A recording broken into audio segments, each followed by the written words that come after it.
কিসের জন্য, কি কারণে, কোন ষড়যন্ত্রের কারণে, কার সাথে আমাকে অ্যারেস্ট করা হলো, আমিও প্রশাসনের কাছে জানতে চাই। বর্তমান যারা সরকার আছেন, সাম্যের কথা বলেছেন, বৈষম্যের বিরুদ্ধে আপনারা আন্দোলন করেছেন, সরকার হটিয়ে নতুন সরকার এসেছেন, তাহলে কি এই বৈষম্য? তাহলে অনেস্ট রাজনীতি, সততার কিসের মূল্যায়ন? আমি তো বাড়িতেই ছিলাম, আমি তো পালাই নেই, তাহলে এইভাবে আমাকে অ্যারেস্ট করতে হলো কেন?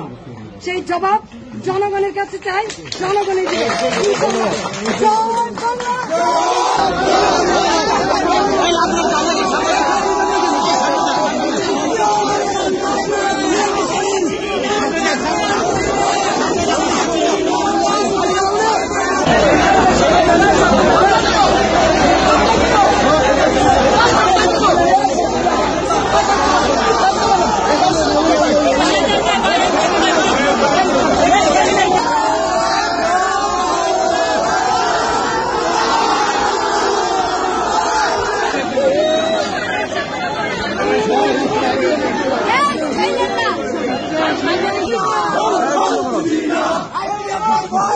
I am